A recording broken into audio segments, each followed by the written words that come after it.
from ALLATRA TV. Can you please tell us what is your name and where you're from and what you represent at this stand? Okay, my name is Jun Ito from Daikin Industries, and here is Japan Pavilion of COP-30. We are showcasing many solutions which can contribute to mitigate climate change. And I am from Daikin Industries. We are showcasing our solution to get comfort by using less energy. So today's recommendation is to control humidity as well as the temperature. By controlling humidity, we demonstrated that we can save the electricity use up to 40% by using our solution. You mean for the indoor improvement, right? Yes. And maybe you can show us like how your solution works and tell a bit more about this. Okay.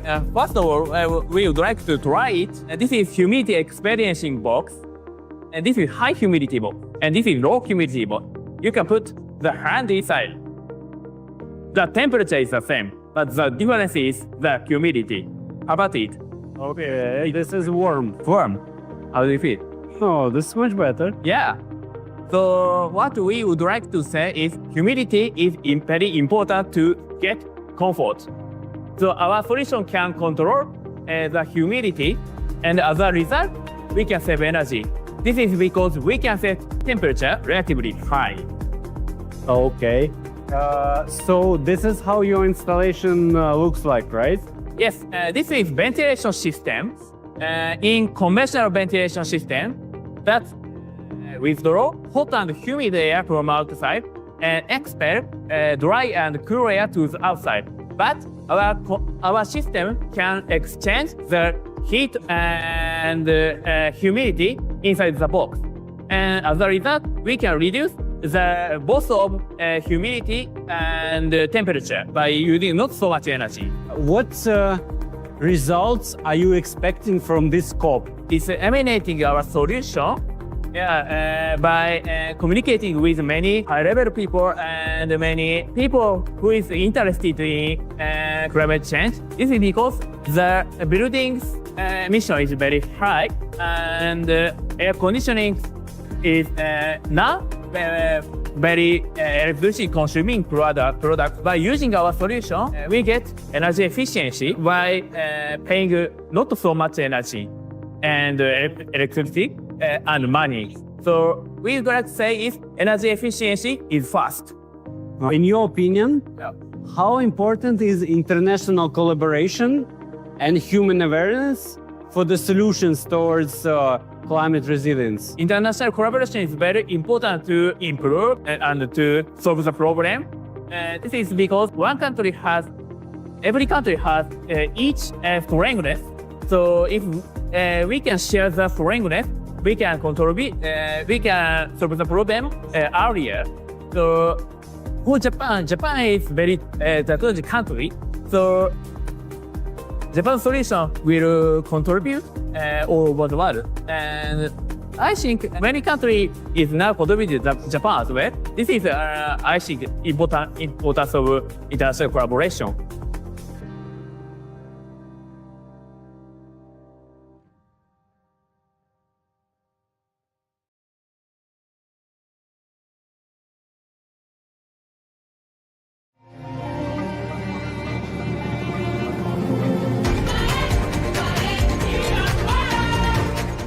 We are Mitsubishi Heavy Industries. I'm Shogo Hashimoto, and today we exhibit our product and technology on the field of hydrogen, ammonia, and carbon capture, CO2 capture. And today we tackle about not only one product. We combined our technology and supply to the customer. For example, this is a USA case.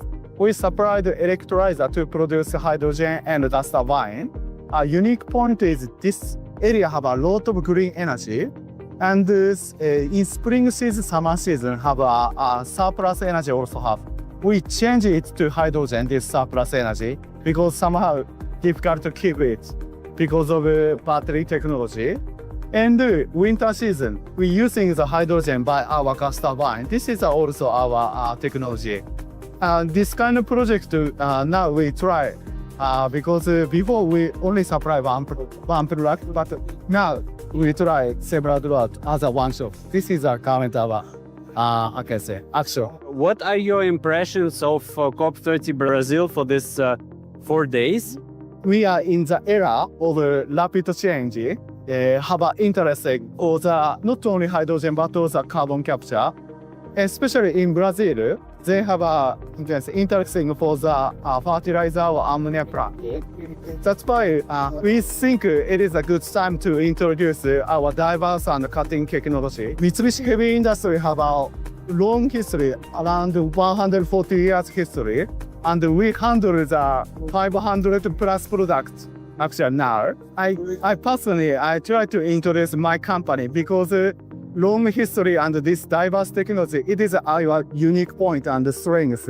And today, I hope everyone know is kind of our strength. How important is international collaboration and human awareness in the process of searching solutions for the climate issues? This kind of sustainable energy have a lot of costs.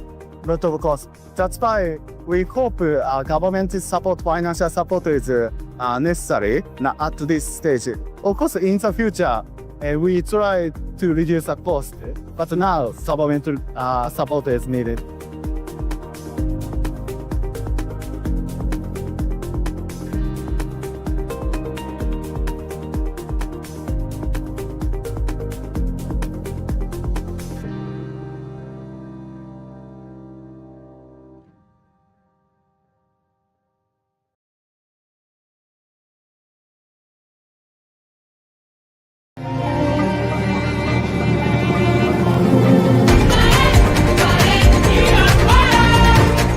My name is Kebba Jabang. I am the lead project coordinator for Sanyang Youth for Environmental Protection and Development. It's a civil society organization. Our main focus of work is environmental protection because we do monthly restoration, we do sustainable oyster farming with the local fishermen in the country, in the Gambia. We also do advocacy on climate sensitization. Among other things we do is we advocate for protecting artisanal fishermen, that is the local fishermen, against the industrial fishing, that is the IUU fishing in our country. Part of the reason we are here is to build collaboration with other partners, because we know we have one partner that is Blue Ventures, that is sponsoring our entire event in the COP here, that is sponsoring our trip, accommodation and flight. But we realize that by collaborating with more people from different countries, our voice can be heard. Because when you are doing climate sensitization, you need others from different countries. When you want to base only on your countries, your voice must be mostly heard, but it's going to be very limited. Brazilians, I mean, they are super kind. They are so kind. I mean, I'm very impressed with the way that their hospitality is having an impact on me personally, because I do expect somebody can be that kind. And also, one of the outcomes we are expecting from the COP, like we want to go with more partners from here. We want to collaborate with more organizations, so that we can have an impact in the world. Because we are not only working for the Gambia. Climate change is not only for the Gambia, it's for the entire world. So that's why we need that collaboration in order to have more impact in the world. How do you experience the progression of natural disasters in your country? Well, we have been experiencing a lot of disasters, just like environmental degradation, also a sea level rising. These are some of the major things that are affecting our country. So that's why we are willing or hoping to collaborate with more, because Gambia is a very small country, and when it comes to finance, because most of these activities cannot be done without finance. So obviously you have to collaborate so that you can have that enhancement based on financial areas, so that you can be able to impact on this environmental degradation that we are having. What inspires you the most in your work on this huge challenge, the progression of the climatical disasters? What inspired me most is the person that I have seen, because we are working with the local women. They are elderly women. What inspires me most is like the person I have seen in their face when we are helping them. Because what we do is we have to try and gather partners for them so that their work can be sustainable for them. Because these are people who are very vulnerable. Women are very vulnerable. Climate change is for everybody.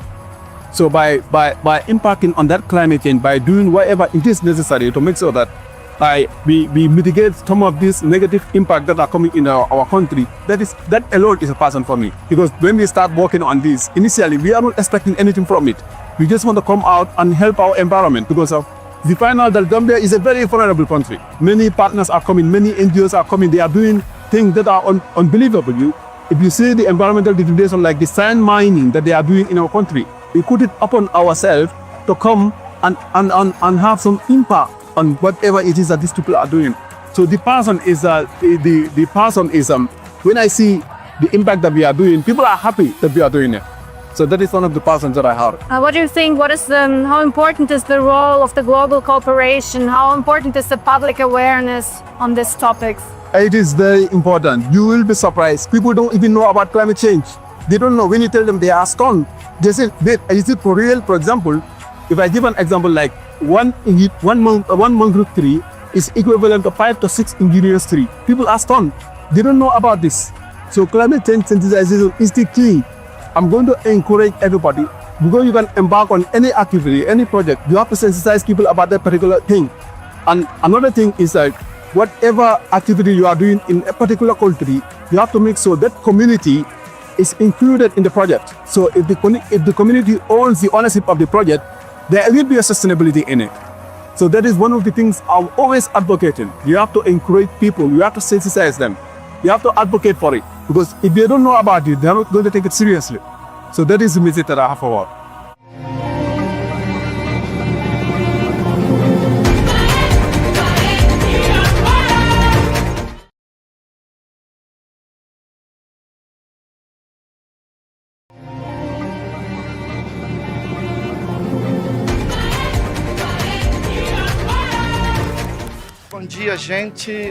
Good morning, everyone. I'm Leno Andrade. I represent the TV channel Resistência Contemporânea. It's an alternative TV channel whose main purpose is to defend democracy in our country. To represent a democratic field that defends social justice, that defends the rights of the most vulnerable people in our society. And we are here at COP-30 with the goal of recording events, and why not, interacting with the international press that also has this purpose. The main focus of our work, as I mentioned at the beginning of my presentation, is to defend democracy, to defend a field that suddenly embraces differences, that in fact, better said, embraces differences, welcomes people and fights for human rights, that politically takes a stance in defense of life. And our purpose here at COP-30 is that COP-30 should not only be a place for the exchange of ideas, conversations, and dialogue, but also for the construction of effective policies in defense of life and in defense of our planet, that this is fundamental. Otherwise, COP-30 is useless. If it is not to defend life, if it is not to defend the planet and to unite different people, all people welcomed and having their human rights observed and defended. Look, I hope that COP-30 doesn't just remain on paper, doesn't just remain in scribbles, in conversation, in listening, but that it effectively results in us having a different Earth, with different relationships, with more supportive relationships, with what is essential to guarantee human rights and what is essential to guarantee people's dignity. Our president, Luis Inácio Lula da Silva, says the following, that his dream, the goal he pursues in life, is for people to have the right to have coffee, to have lunch, to have dinner, but also to have a home to live in, to have a hospital to take their family when they are sick, to have a school for their children, a university, and above all, to have the right to the wealth that the country produces. I hope that COP-30 will show us the way to this, but also show us ways to a universal communion of people in which differences are respected.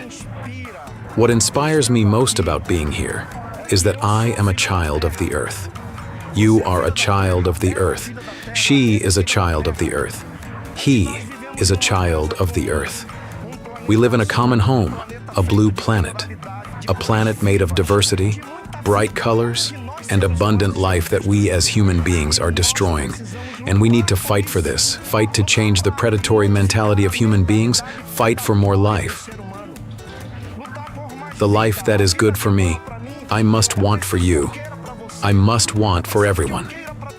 And that is what inspires me, to defend life, to defend the planet, to defend human dignity, to defend the dignity of all living beings.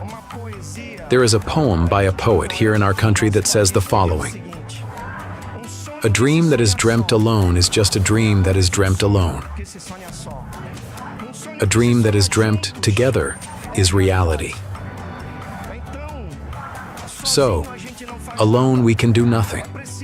We must first unite in a global consciousness, and then in a global unity that embraces all differences, all cultures, all voices, so that our planet may regain its dignity and so that we may be worthy of this planet and worthy of the generations to come. We need to build a world that future generations will be proud of us for. And I say, it was worth coming to this planet to live, because our parents left us this gift.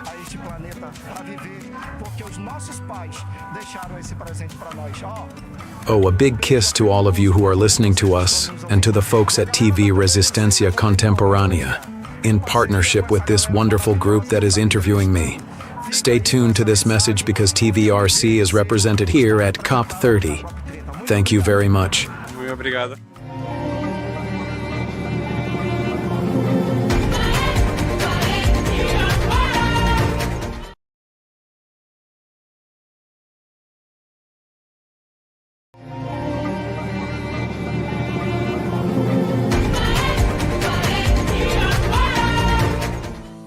Hello, it's really nice to meet you here today at COP-30. Could you please introduce yourself and your organization? Okay, my name is Muqeed Majumdar Babu. I'm from Bangladesh and I'm representing Prokriti O Jibon Foundation. In English, it is Nature and Life Foundation. This is a philanthropic work of mine because I'm basically a businessman. But 16 years back, I thought of contributes for nature, environment, and biodiversity. And that is how I started this organization. And there are a lot of problems in Bangladesh. And people are not that much aware how to keep the environment and take care of the biodiversity. And ultimately, the climate is giving trouble to our country. Because we are a lowland country, we get a lot of cyclone. Then also we get flood every year. Regarding environment, biodiversity, nature, people are not that much aware. I'm trying to aware people through television program. I have a TV channel named Channel I.